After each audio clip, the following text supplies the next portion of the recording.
Holy cow. Holy cow, man. It took me forever to be able to get to do this stream. And when I got there, I couldn't hear anybody. So once again the dabbleverse comes through. Fantastic people. And big thanks to Echo Pineapple for helping me get my sound right so I can finally hear you and hear something. So I wanted to start my stream this afternoon by mentioning that Stuttering John is an idiot. But even though he is an idiot, I've been more idiot than than everyone. So, and though I love podcasts and the Dabbleverse, and I watch a lot of stuff, and I always see idiots calling other people idiots. Unironically, um, I will not call Stuttering John an idiot. He'll just be naive for the day. But we're not here to talk about SJ. What are we here to talk about? Well, your pal Shmuel made a prediction that Ms. Kamala Harris was going to win the presidential election. Now, I thought it would be a squeaker, and I thought that they would push themselves through, and obviously that didn't happen. And even this map looks more red than normal. Trump appears to flip some states. I live in one of those, this one right here, uh, which, it's New Jersey, uh, the most corrupt state in the union. And speaking of unions, we are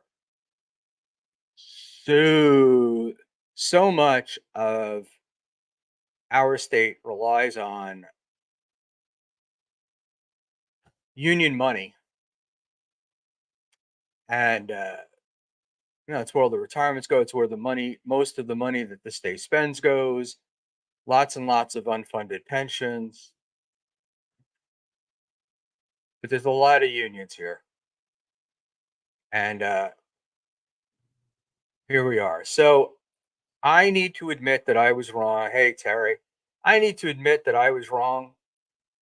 And Kamala did lose. I think I tweeted earlier in the day that wasn't that I wanted her. I'm sorry that Kamala. I predicted Kamala to win. I apologize. Not because I wanted to, but because I thought they would pull it off. I just never thought that they were going to let Trump be president. And I've been following this stuff for a very long time. And when it comes to these things, and the most recent example is the red wave that was going to occur in 2022, and um, that didn't happen and caused significant weeping and gnashing of teeth for the last 2 years. I thought we were in for that again because the last time the polls overstated the margins of Republican voters. And the one thing that I know, and I can guarantee with certainty, is that the Dems get out the vote rate is uh, usually uh, the best. I mean, it really is the best. And part of the thing is if you look at their voters, they tend to be union voters. They tend to be state workers who are also union members, and they get out. They get out the vote. I mean, they. It's tough to go into to work next day and talk to your union rep if you don't have your little "I voted" sticker, they escort you to the polls. They ask you a lot of questions. So, and they, of course, tell you how you should vote. So they're there. And I just assumed that get out the vote was going to overwhelm Trump. And I was wrong. And I admit that I was wrong. But not only was I wrong, I was really, really wrong. Apparently, the Dem get out the vote effort failed. A whole bunch of them stayed home. Uh, things that, again, that I didn't expect. I didn't expect a turnout among minority voters for Trump. Um, I thought he would do better than he had done before, but he's done uh, amazing numbers in that. So these are I'm kind of blown away, and I also stayed up until 3 o'clock in the morning, and I guess we kind of knew early on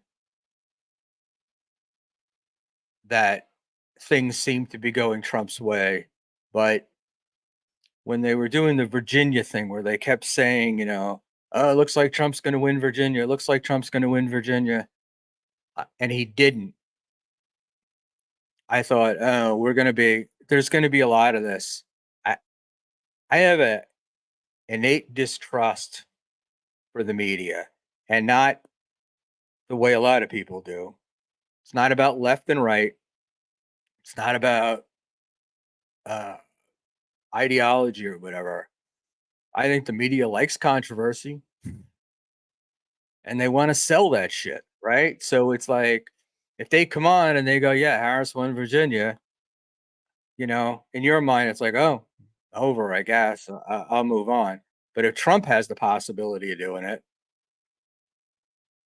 going to keep you interested, going to keep you active. So let's look. Let's take a look at this map real quick, and then we'll move on to what Shmuel Buckman, your friend, thinks the effect this will have on the dabbleverse. Um, and let's go. And I have a person who, a friend of mine who's an actor, actress, whatever the proper term is these days.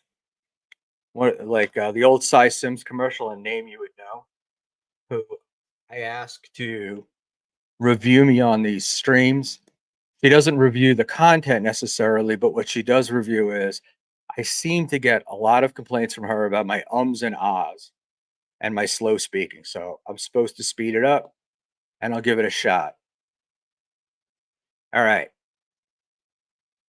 So no surprises. No, there were, I guess Georgia was a surprise. Um, and it shouldn't be, right? Georgia was always reliably red. But in 2020, Trump was such an asshole when it came to the voting and the vote count, and I was stolen, and they did this to me, and they did that to me. Uh, I really thought he would lose it a second time around because I blame him, personally blame him for the GOP having lost the Senate back in 2020. When he lost the presidency and when he did this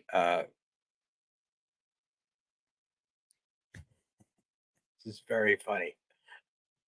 If I only knew who Victor Davis Hanson was.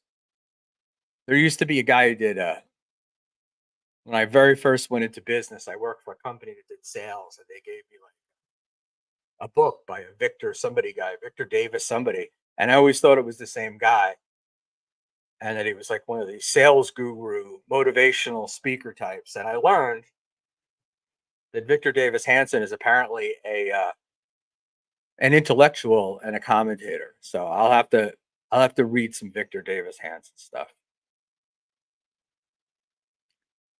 In 2020, if y'all remember, what happened was uh, Trump lost. I guess Ossoff had beaten Sonny Perdue, I think, was the incumbent senator, and then there was the runoff.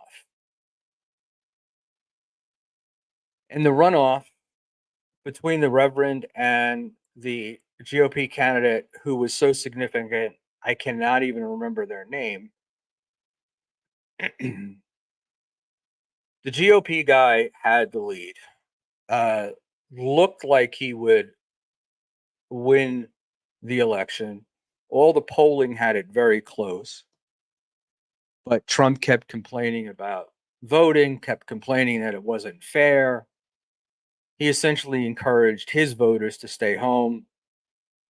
They did stay home, and we wound up with Raphael Warnock, um, which tilted the Senate. It was like 52, I guess, at that point, and or 51, but they had Harris, and I blamed him for that forever. And in 2022, I blamed him for a typical Trump scam that he ran. Which, let me light this cigar and I'll tell you about it.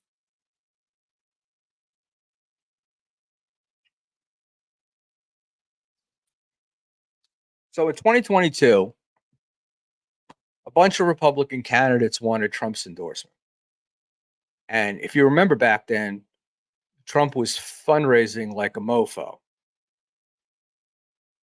But what he was doing, kind of sleazy and sneaky, was on his media, his advertising, mostly through the web and the text messages and stuff that he would send you, he would say things like, Carrie Lake is losing. You need to donate to Carrie Lake.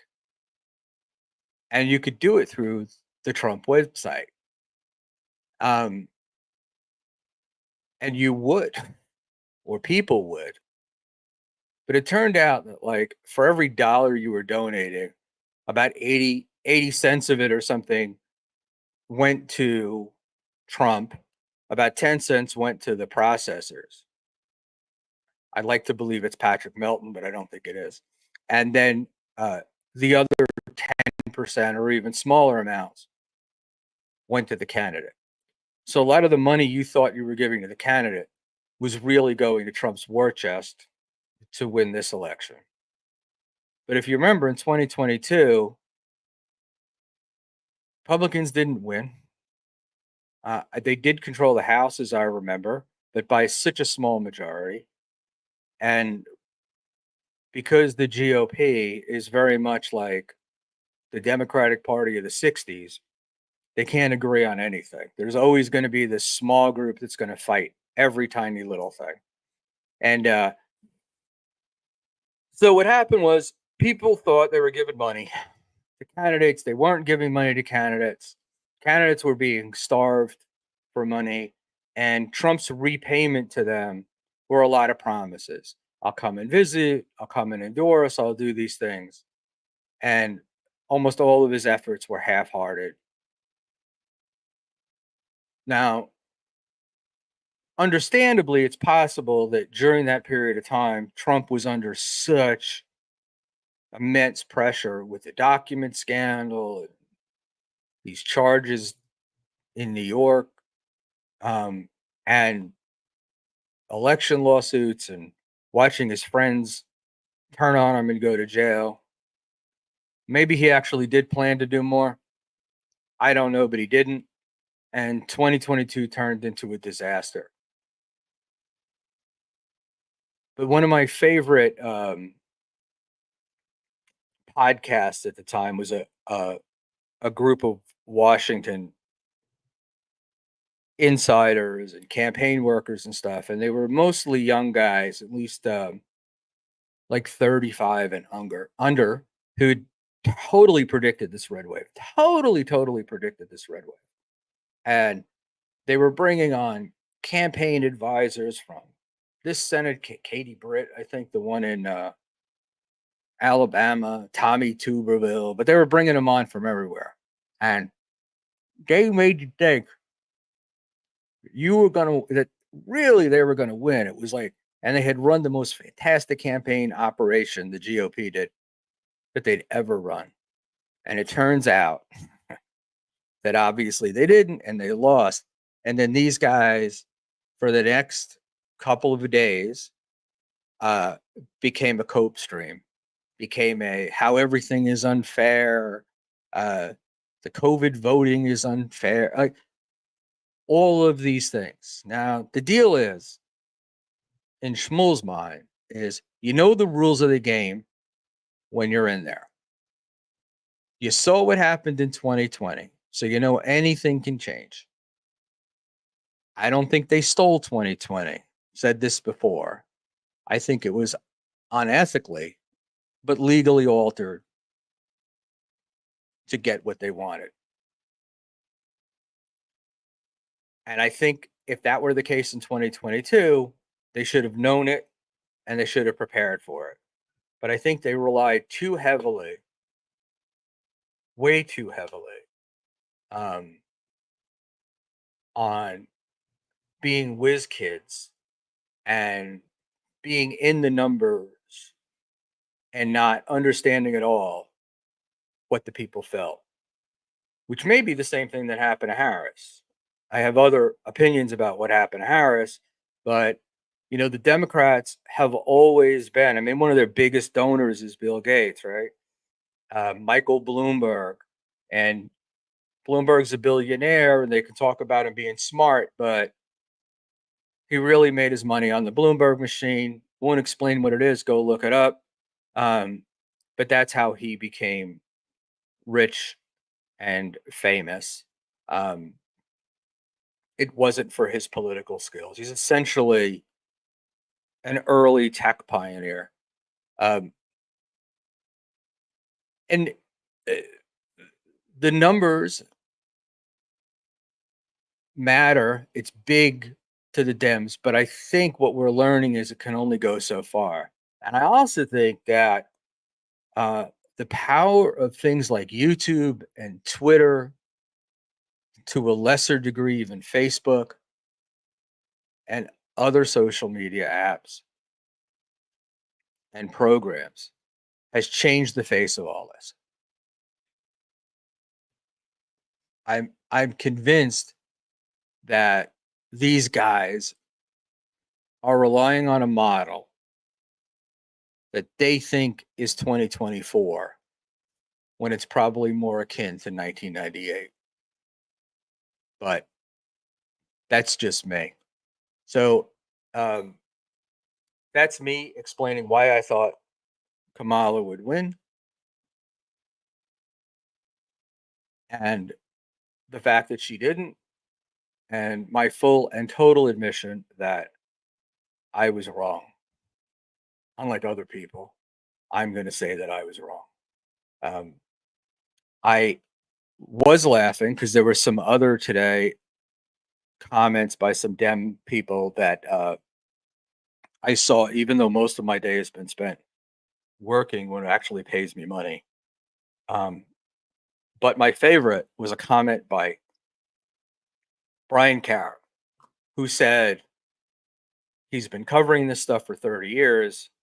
And also, his family was political, very much into politics back in Kentucky before they didn't allow Democrats to be in Kentucky. I would like to suggest to any of you, look up Andy Beshear. Andy Beshear is the Democratic governor of Kentucky. He knocked the shit out of the last guy that ran against him. And he's also one of the most popular governors in the country, regardless of party. Pretty much in Kentucky, you can go through and ask 10 Dems, 10 Republicans what they think of Andy Beshear, and the odds are you're going to get positive responses from all 10. So, Brian just doesn't know what the fuck he's talking about. But he does have that stuttering John characteristic of not knowing what I'm talking about doesn't stop me from rendering an opinion. And these are people who are supposed to know better. I also heard this other thing about from and was also from Brian Karen. Can you tell I watched that? I got sidetracked because I started watching the Stuttering John thing, and I wanted to see the Cope stream. Uh, I was hoping for a little humility from SJ, but of course there was none. Um, but on the but Brian, another Brian Cameron, God, Brian Karam comment was that the Supreme Court killed uh, democracy. That is a cigar a good addition or bad? Um, with their immunity ruling. Now we can call it the Trump immunity ruling, but it's not really the Trump immunity ruling. It should be more called the presidential official acts immunity, which is that acts engaged in by the president, official acts, are not subject to prosecution. And in this specific case,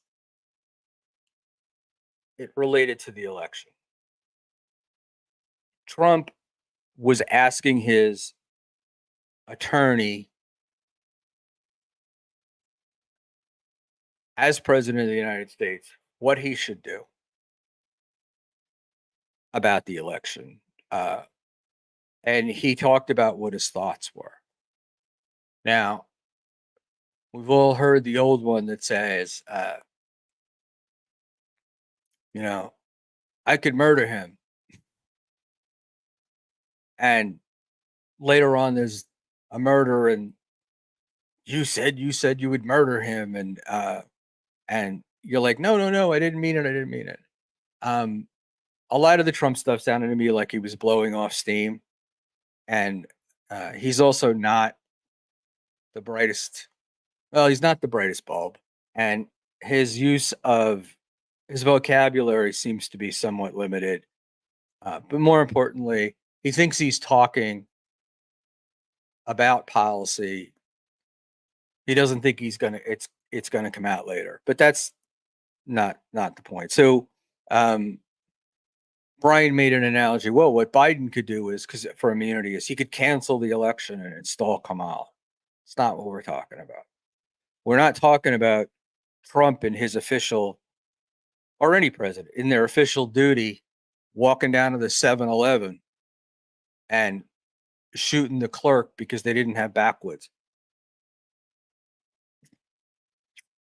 Really, where this stuff comes up, and I think what the goal of the Supreme Court is and should be is to prevent slippery slopes. If y'all remember, when Obama left office, we found out that I think about 275,000 people were killed in drone attacks that he authorized. Some of those were American. People wanted him prosecuted for that. Well, if we start prosecuting presidents, we're going to wind up with a very sad country. So it starts with something big, like the drone attacks, and they were wrong, and then it'll get into stuff that let's put Trump away because he kept documents in his house. We'll let Joe Biden slide, but that's another story. So we'll get this guy for the documents, right? A minor thing, but we'll prosecute him. I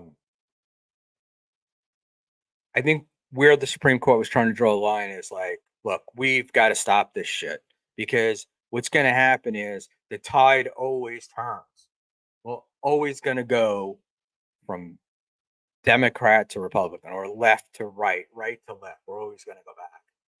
And what you don't want happening is you don't want the next guy who's president to be indicted for stupid shit, right? Like you don't want to take something trivial and indict them. Because then what happens is we wind up being like a country like Brazil. We've got Lulu, then Lulu gets prosecuted. He goes to jail. Bolsonaro comes in. Lulu comes back. Now they're going after Bolsonaro. Uh, and while it all may be fun, and while we can all sit around thinking, Trump should be in jail or Kamala should be in jail, uh, the problem is the work of the people never gets done. And that seems to be the thing that we've lost focus on. Started with heroes, and what we need is the people. But anyway, enough stupid comments um, for that. So I've eaten my crow. I've not apologized, but I admitted I was wrong, and I was. And I just was thinking, how is this going to affect the dabbleverse? And the short answer is, it's not going to affect the dabbleverse as much as it's going to affect segments of the dabbleverse. Uh, Guys like Johnny Boy are going to become irrelevant. Uh, Nothing. It's not going to matter, and it's not even going to be funny anymore. Him going on about Harris winning the election and him standing up for these people was cute, and it was stupid, but it was fun because there was going to be a payoff. November 4th, 5th was going to be a payoff.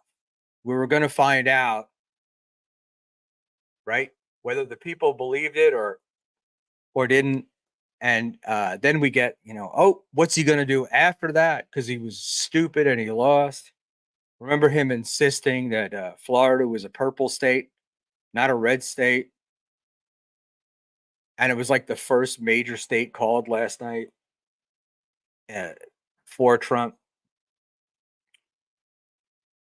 So I think guys like John are gonna be gone. I think that guys that focus on entertainment, uh, the Carls of the world. I think Carl is a talented guy, and I think he's done a very good job of building his sort of YouTube empire. And uh, John may think that Stuttering John is all Carl talks about. I'm sorry, I'm talking about Carl here. I'm old. Uh, but the reality is that Carl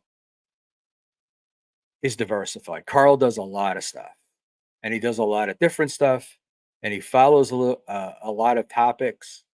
And John's politics maybe were fun to follow for a while. The politics won't be, uh, and that won't be covered. John will do a few more stupid things, but um, I think we're seeing the end. We're seeing the end of John rapidly approaching. And as a side note, I had to laugh because today was supposed to be his first day of work. Originally, it was supposed to be Monday, then it was supposed to be today. And what I caught quickly on his show is where he said, I took the day off today. I was so upset I had to take the day off. Anybody ever had a job at a first day? And anybody have a job at a first day and take the day off, particularly for some stupid reason, and still had that job tomorrow? Because I never have. And I don't think I've known anybody that has. So, in my opinion about the Dabbleverse and Trump, I think the entertainment stuff will continue. I think the Roccos and the Tukis and those guys will continue. And but I have a feeling that the guys like Gino, particularly Gino, are not going to continue because you won, right? Like, Trump's in charge. You've invested so much of your life, your thought process, and all that other stuff in talking about how evil everyone was and the secret societies taking over and conspiracy theories. Trump won. Not just the electorally, also, like we said, the popular. Um, who's going to care anymore? I think that'll be widespread through the internet. Uh, I don't know, you guys watch any of the steel toe clips, but if you saw, if you watch any of the Mersh stuff, Mersh made a point that Rumble was going to have trouble post election because really all it is, with the exception of a few comedians, is just anti Democrat, right wing conspiracy theory nut jobs and bison meat ads. Marsh does do a great bit actually on the bison meat that um, originally they had like bison meat for pets, and then later on there was some like vitamin supplement you could take with bison. Uh, Mersh alleged that the principals at Rumble had must have bought too much bison and needed to figure a way to get rid of it, which I thought was pretty funny. But delusional guys like Aaron, I was laughing because he there was a clip underscore Mersh puts out the clip. It's on. Mersh is shitting on Rumble. Aaron is not going to shit on Rumble because that's where he may go. He hears Mersh is not getting a contract. His contract wasn't renewed. So Aaron's got to do the total Rumble ball washing. And he quickly says, you know, he's insulting a company that's growing, that's on the path to major success. Uh, and I had to laugh because I don't think Rumble's going to be that necessary after all this is done. I think we're past much of the wave of censorship. I don't think screaming uh, the N word or the F word or whatever is free speech. I don't think it's not free speech. I think you should be allowed to say it. Um, but right time, right place, right? Uh, if you want to mark your program adults only specific or explicit language and maybe some other things, yeah, that's fine. Um, but some of these guys, and they don't even realize it, and Gino's my person. Um, I think he's a racist. I don't think he knows he's a racist, but I think he's a racist. He'll tell you he's not a racist, but he's a racist because it's all of his word, the words he uses, the description that he uses when he talks about people. So I talk too much and I give too long explanations and they're hard to follow. And I'm very well aware of that. So I'm going to try to wrap this up as succinctly as I can. Not having my partner Dave is a real problem because he usually just interrupts me when I go off on shit. Um, I think we're going to see a decline in the right wing media and right wing entertainment. Um, I'm using the word dabbleverse to be all encompassing. I know that some people get upset. It's only supposed to be revolving around Stuttering John and the people that that we kind of all know. But so much of the dabbleverse, I think, has grown into these tertiary characters, where Gino is a a a dabbleverse character. I think Aaron is a dabbleverse character. Uh, I think those guys like them, in our world are going to become less interesting because much of the stuff that they've been shouting for us to do has been done or will be done. Uh, they're not that interesting in the first place, and it's going to be hard. It's going to be hard to sit there because you're not going to have a reaction. You're not going to be enraged at Gino for what he's saying, at him, or you're not going to be rooting, going, "You're right, you're right, you're right." It's just not going to matter, you know. It's going to be another like old man telling you how he used to like the glass Snapple bottles better than the plastic ones. And, if you were only alive in 1998 when we could do these things and we could have our glass and our Snapple caps with the little question or phrase underneath the top. It's boring. And that's where I think that's going to go. I think a lot of the other guys in the dabbleverse, a bunch of the podcasts that a bunch of people like or watch, I think are going to go because it's just not going to be anything to talk about. What are you going to talk about now? Like, you've got Trump, you've got the Senate.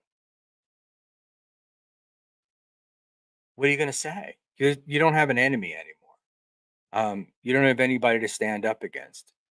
So, and in entertainment is conflict.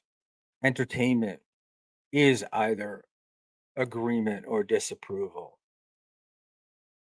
And I just don't think those guys are gonna, I don't think they're gonna be there anymore.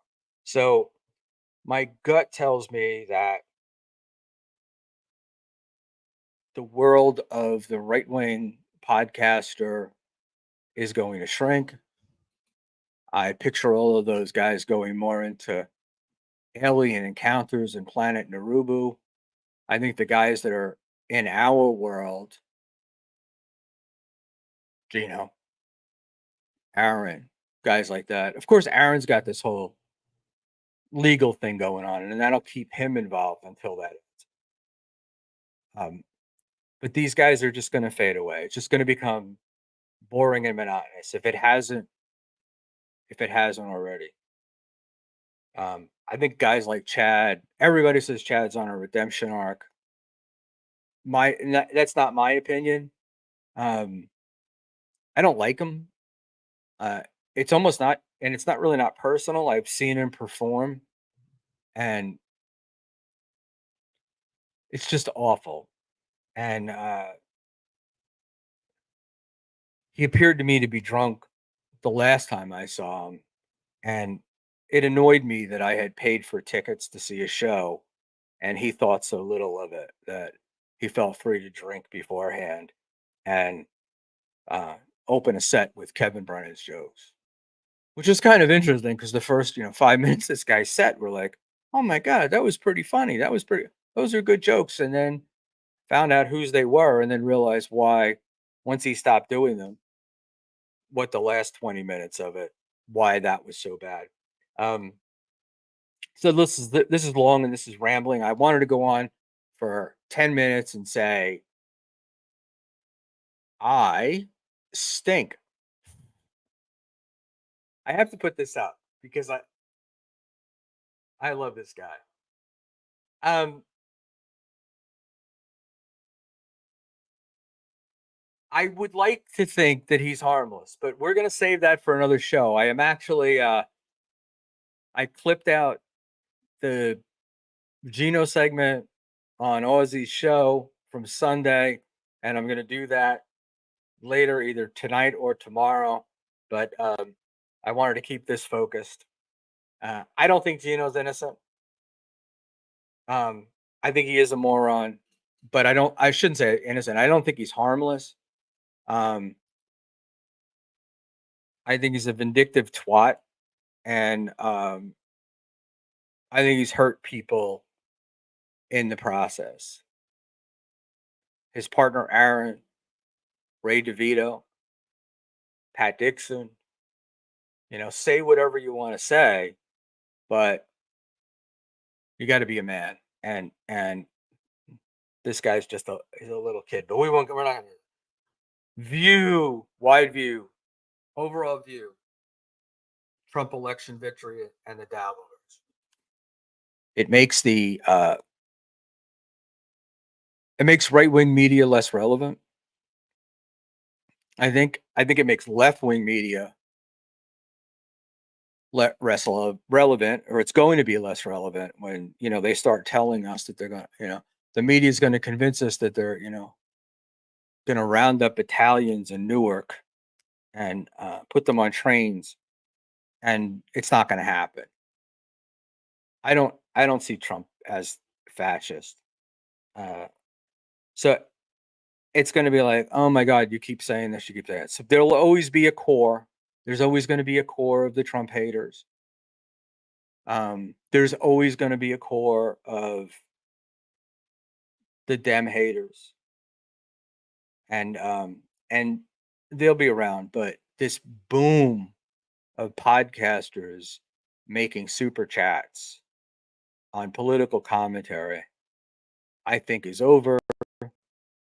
And I think that comedians that try to shock us with their new sort of right wing takes, the Tony Hinchcliffes of the world, um,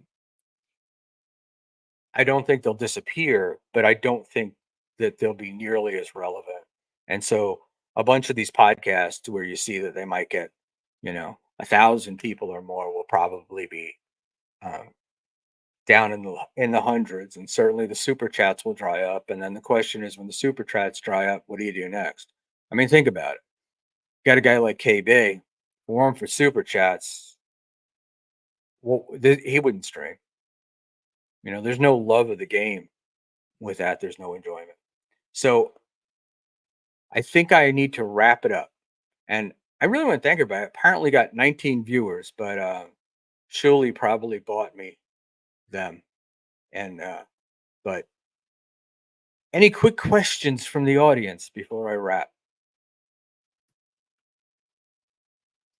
Cool. I think it's great. So thanks to Terry Nee. I am Hawk. Well, I thought that was somebody else. Uh, Dr. Harley Quinn. Eckel, who I mentioned at the beginning, helped me get the sound straight, and the Aussie guy. And I don't know why I would tell you to go to, because I have so few viewers.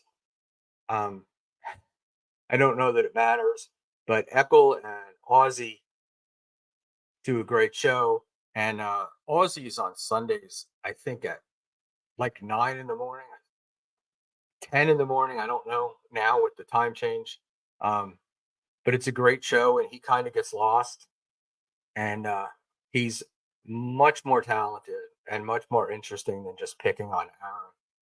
So that's it, guys. Thanks for coming in. And again, so I don't hear it, I was wrong.